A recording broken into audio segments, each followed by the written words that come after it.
A very good afternoon to all my dear viewers. Welcome to my YouTube channel. This is Arun Reddy here. In today's class, I would like to explain about the macro environmental factors ಅಂತ ನಾವಲ್ಲಿ ಕರಿತೀವಿ. ಇದು ಬಹಳ important question ಇದೆ. ಸಮಗ್ರ ಪರಿಸರದ ಅಂಶಗಳು ಅಂತ ಕರಿತೀವಿ. ಮ್ಯಾಕ್ರೋ ಎನ್ವೈರ್ಮೆಂಟ್ ಅಂದರೆ ಸಮಗ್ರ ಪರಿಸರದ ಅಂಶಗಳು. What is the macro environmental factors?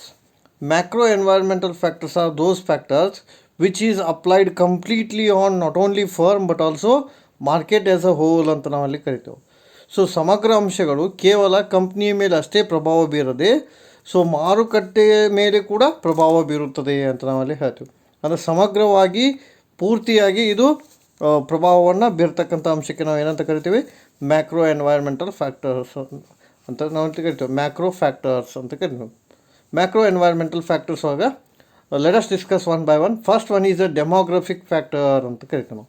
First one ಯಾವುದ್ರೆ demographic factor, ಜನಾಂಗೀಯ ಅಂಶಗಳು ಅಂತ. What is a demographic factor? The name it self indicate that the demography indicate the population size, trend, growth rate of a population, age, sex, composition, caste, family, size.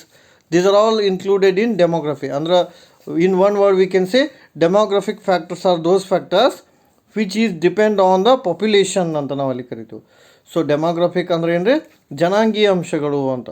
So ಜನರು ಅಂತ ನಾವಲ್ಲಿ ಕರಿತೀವಿ. ಈ ಜನಾಂಗೀಯ ಅಂಶಗಳು ಏನು ಬರುತ್ತೆ ರೀ, ಅವರ ಏಜ್ ಬರ್ಬೋದು, ಅವರ ಮೇಲ್ ಫೀಮೇಲ್ ಬರ್ಬೋದು, ಅವರ ಕಾಸ್ಟ್ ಬರ್ಬೋದು, ಅವ್ರ ರಿಲಿಜನ್ ಬರ್ಬೋದು, ಆಮೇಲೆ ಅವ್ರದ್ದು ಫ್ಯಾಮಿಲಿ ಸೈಜ್ ಬರ್ಬೋದು, ಅವ್ರ ಲೈಫ್ ಸ್ಟೈಲ್ ಬರ್ಬೋದು, ಅವ್ರ ಕಸ್ಟಮ್ಸ್ ಬರ್ಬೋದು, ಅವ್ರ ಟ್ರೆಡಿಷನ್ ಬರ್ಬೋದು. ಸೊ ಇದಕ್ಕೂ ಬಿಸ್ನೆಸ್ಗೂ ಏನು ಸಂಬಂಧ ಇದೆ? So this demographic factor directly influence on whether business is to be a successful one or failure one. Because if you want to sell any product or service, who are playing a very important role? People are playing a very important role. When they purchase your product, then only you can sell it, isn't it? That's why demographic factor is playing a very important role anta. I mean, it is favorable for your business activity anta. So if any multinational company want to enter any country, they first kindly see how much population the country should have ಅಂತ ನೋಡಿ. ಭಾಳ simple ಐತಿದು. ಒಂದು ವ್ಯವಹಾರವು ಯಶಸ್ವಿ ಆಗಬೇಕಾದ್ರೆ ಆ ವ್ಯವಹಾರವು ಎದರ ಮೇಲೆ ಅವಲಂಬಿತವಾಗಿರುತ್ತೆ? ಜನಾಂಗೀಯ ಅಂಶಗಳ ಮೇಲೆ ಅವಲಂಬಿತವಾಗಿರುತ್ತದೆ. ಅಂದ್ರೆ ಅವರು ಉತ್ಪಾದನೆ ಮಾಡ್ತಕ್ಕಂಥ ವಸ್ತುವನ್ನು ತೆಗೆದುಕೊಳ್ಳೋರು ಯಾರು? ಜನರು. ಹಾಗಾಗಿ ನೋಡಿ, take for example, India and China is the best countries to invest or to start because here maximum people is available, isn't it? ಜಾಸ್ತಿ ಜನ ಸಿಗೋದು ನಿಮಗೆ ಇವು ಎರಡು ದೇಶಗಳಲ್ಲಿ. ಹಾಗಾಗಿ ಜಾಸ್ತಿ ಕಂಪ್ನಿಗಳು ಕೂಡ ಇವು ಎರಡು ದೇಶಗಳಲ್ಲಿ ಅದಾವೆ. ಹಾಗಾಗಿ ಏನಂತ ಹೇಳಕ್ಕೆ ಪ್ರಯತ್ನ ಪಟ್ಟಿವಿ ನಾವು, demographic factor is playing a very important role for business activity ಅಂತ ನಾವಲ್ಲಿ ಹೇಳ್ತೇವೆ. Whether your business should be a successful one or failure one, that depend upon how much demographic factor it should have ಅಂತ. ಆಮೇಲೆ ಎರಡನೇದು ಯಾವುದು ಅಂದರೆ political factors ಅಂತ ನಾವು ಅಲ್ಲಿ ಕರಿತೀವಿ. Political factors is also playing a very important role for success or failure of business. How the political factors playing a very important role for business, isn't it?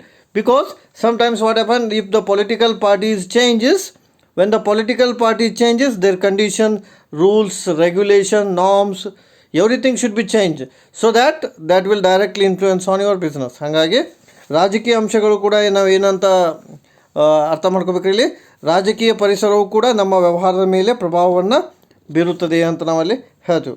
Because ನಾವು ನಮ್ಮ ವ್ಯವಹಾರವನ್ನು ಮಾಡಬೇಕಾದ್ರೆ ಅನುಮತಿಯನ್ನು ತೊಗೋಬೇಕು ಸರ್ಕಾರದಿಂದ. ಸೊ ಆ ಸರ್ಕಾರದಿಂದ ಅನುಮತಿಯನ್ನು ಕೊಡೋರು ಯಾರು ಅಂದರೆ ಪೊಲಿಟಿಕಲ್ ಪಾರ್ಟೀಸ್ ಅಂತ. ಸೊ ಹಂಗಾಗಿ political environment is very important for success or failure of business. Because if you want to take any new decision, so the government rules is necessary, so the political party permission is necessary ಅಂತ. ಹಾಗಾಗಿ ನಾವು ಏನಂತ ಅರ್ಥ ಮಾಡ್ಕೋಬೇಕ್ರಿ ಇಲ್ಲಿ, political parties is elected by the people, so it will directly influence on your business activity ಅಂತ. So business licence ಮೇಲೆ ಅದು ಪ್ರಭಾವವನ್ನು ಬೀರುತ್ತೆ ಅಂತ ನಾವಲ್ಲಿ ಹೇಳ್ತೀವಿ. So if the business is to be a development, automatically that is also advantage to the political parties because they will give more tax to the government, so they can run any political party ಅಂತ ನಾವಲ್ಲಿ ಹೇಳ್ಬೋದು. ಆಮೇಲೆ third one is consider as a economic science and technology ಅಂತ ನಾವಲ್ಲಿ ಕರಿತೀವಿ. So the third one is science and technology, ವಿಜ್ಞಾನ ಮತ್ತು ತಂತ್ರಜ್ಞಾನ ಅಂತ. ಸೊ ಸೈನ್ಸ್ ಆ್ಯಂಡ್ ಟೆಕ್ನಾಲಜಿ ಅಂದರೆ ಏನಂತ ಅರ್ಥ ಮಾಡ್ಕೋಬೋದು ಇಲ್ಲಿ. Science and technology is very important for your business. Why? Because every day the business is changing. When the business is changing, you have to adopt the latest technology. You are supposed to adopt the latest style. That's why science and technology is also important factor for your deciding ಅಂತ ನಾವಲ್ಲಿ consider ಮಾಡ್ಬೋದು. ಆಮೇಲೆ cultural environment ಅಂತ ಕರಿತೀವಿ ನಾವು. Cultural environment ಅಂದ್ರೆ it consider your tradition, your customs, your belief, your styles. So that will also influence on your business. For example, if you want to start a business in Kerala, if you want to start a business in Karnataka, so both people is not same because their culture is different. So that's why business has to consider the different culture and they want to start the business ಅಂತ.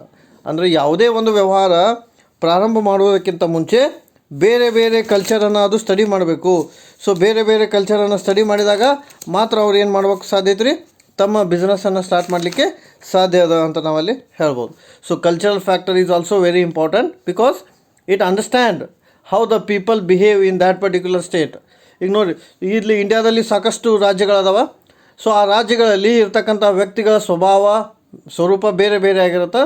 ಹಾಗಾಗಿ ನೀವು ವ್ಯವಹಾರ ಮಾಡಬೇಕಾದ್ರೆ ಬೇರೆ ಬೇರೆ ಸ್ಥಳಗಳಲ್ಲಿ ಇರ್ತಕ್ಕಂತಹ ವ್ಯಕ್ತಿಗಳ ಮನೋಭಾವನೆಯನ್ನು ತಿಳ್ಕೊಂಡು ನೀವು ವ್ಯವಹಾರವನ್ನು ಮಾಡಬೇಕು. So that is very important for business ಅಂತ ನಾವು ಹೇಳ್ತೀವಿ. ಇದು ಭಾಳ ಇನ್ಫ್ಲೂಯೆನ್ಸ್ ಆಗ್ತೈತಿ ಯಾವುದ್ರೆ ನಿಮ್ಮದು ಫ್ಯಾಕ್ಟರ್ಸ್. Okay, cultural factors. ಆಮೇಲೆ technological factor is also very important. External factor ಅಥವಾ macro environmental factor. What is the technological environment factor? The factors which influence on your business by using latest technology ಅಂತ. So ಆಧುನಿಕ ತಂತ್ರಜ್ಞಾನ ಅತಿ ಮುಖ್ಯವಾಗಿ ಬೇಕಾಗುತ್ತೆ because the customer and their taste and preference is always changing. While changing customer preference, you are supposed to adopt the new technology. So that's why technological environment is also very important for growth and development of business ಅಂತ ಹೇಳ್ತೀವಿ. Always the customer think a new product. In that direction, technological environment is important. So ಯಾವಾಗಲೂ ಗ್ರಾಹಕರು ಹೊಸ ಹೊಸ ವಸ್ತುಗಳನ್ನು ಅಥವಾ ಹೊಸ ಹೊಸ ಸೇವೆಯನ್ನು ಬಯಸೋದ್ರಿಂದ, ತಂತ್ರಜ್ಞಾನ ಆಧಾರಿತವಾದ ಸೇವೆಯನ್ನು ಅವರು ಬಯಸೋದ್ರಿಂದ, ಸೊ ತಾಂತ್ರಿಕ ಪರಿಸರವೂ ಕೂಡ ನಿಮ್ಮ ವ್ಯವಹಾರದ ಮೇಲೆ ನೇರವಾಗಿ ಪ್ರಭಾವವನ್ನು ಬೀರಿದೆ. ಅಂದರೆ ಔಟ್ಡೇಟೆಡ್ ಟೆಕ್ನಾಲಜಿ ಇತ್ತಂದ್ರೆ ಬಿಸ್ನೆಸ್ ಮುಂದೆ ಬರೋಂಗಿಲ್ಲ. So always business need a new technology, latest technology ಅಂತ. ಲೈಕ್ ಈಗ ನೋಡಿ, ಮೊದಲು 2G ಇತ್ತು, 3G ಬಂತು, 5G, ಇನ್ನು ಮುಂದೆ 6, 10G ತನಕನೂ ಬರ್ಬೋದು. ಸೊ ಹಂಗಾಗಿ ಇವೆಲ್ಲ ಏನು ರೀ, ಲೇಟೆಸ್ಟ್ ಟೆಕ್ನಾಲಜಿಕಲ್ ಅಡ್ವಾನ್ಸ್ಮೆಂಟ್ ಅಂತ.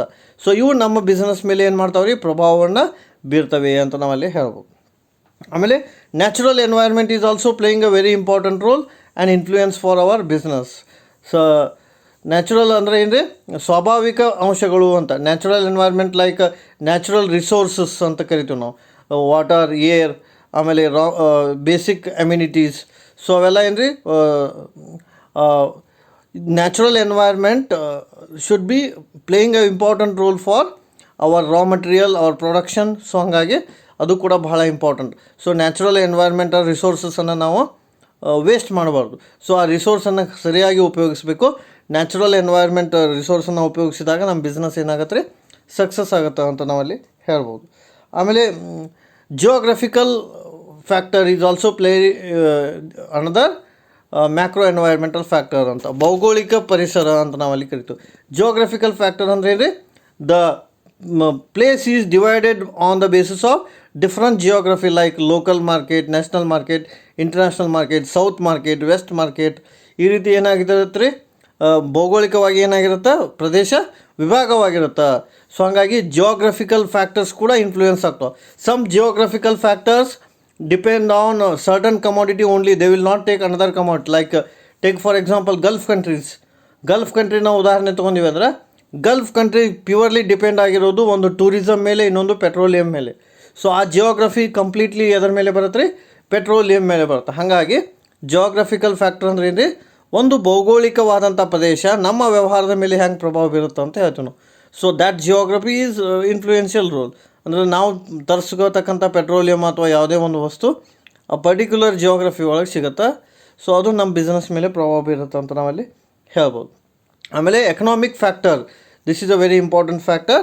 economic factor is a very influential role in our business, like inflation rate, interest rate, per capital income, national income, GDP. So ಇವೆಲ್ಲ ಏನಾಗ್ತಾವ್ರಿ ನಮ್ಮ ಬಿಸ್ನೆಸ್ ಮೇಲೆ ಏನಾಗ್ತಾವ ಪ್ರಭಾವವನ್ನು ಬೀರ್ತವೆ ಅಂತ ನಾವೆಲ್ಲ ಹೇಳ್ಬೋದು.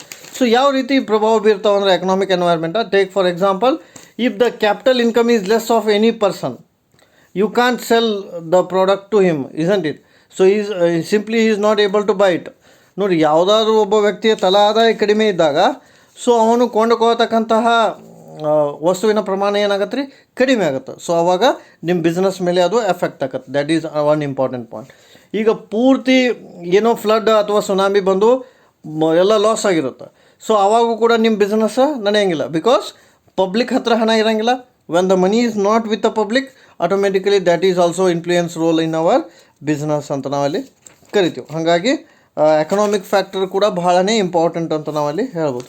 ಸೊ ಎಕನಾಮಿಕ್ ಫ್ಯಾಕ್ಟರ್ ಹೆಂಗೆ ಇನ್ಫ್ಲೂಯೆನ್ಸ್ ಆಗುತ್ತೆ ಅಂದರೆ, simply they will influence to buy or not to buy ಅಂತ. ಫಾರ್ ಎಕ್ಸಾಂಪಲ್, ಮಾನಿಟರಿ ಪಾಲಿಸಿ ಈಗ ನಮ್ಗೆ ಫೇವರೇಬಲ್ ಇತ್ತಂದರೆ ಬಿಸ್ನೆಸ್ಸನ್ನು ಮಾಡ್ಬೋದು ನಾವು. ಈಗ ರೇಟ್ ಆಫ್ ಇಂಟ್ರೆಸ್ಟ್ ಹೆಚ್ಚಿತ್ತು ಅಂತ ತಿಳ್ಕೊರಿ, ರೇಟ್ ಆಫ್ ಇಂಟ್ರೆಸ್ಟ್ ಹೆಚ್ಚಿದ್ದಾಗ ಬಿಸ್ನೆಸ್ ಸಂಖ್ಯೆ ಏನಾಗ್ತಾವೆ, ಕಮ್ಮಿ ಆಗ್ತಾವೆ. So that is what unfavourable to our business. So monetary policy is important. ಆಮೇಲೆ ಟ್ಯಾಕ್ಸ್ ಸ್ಟ್ರಕ್ಚರ್, ಫಿಸ್ಕಲ್ ಪಾಲಿಸಿ ಅಂತ. If the tax structure is unfavourable, then no business has been establish ಅಂತ.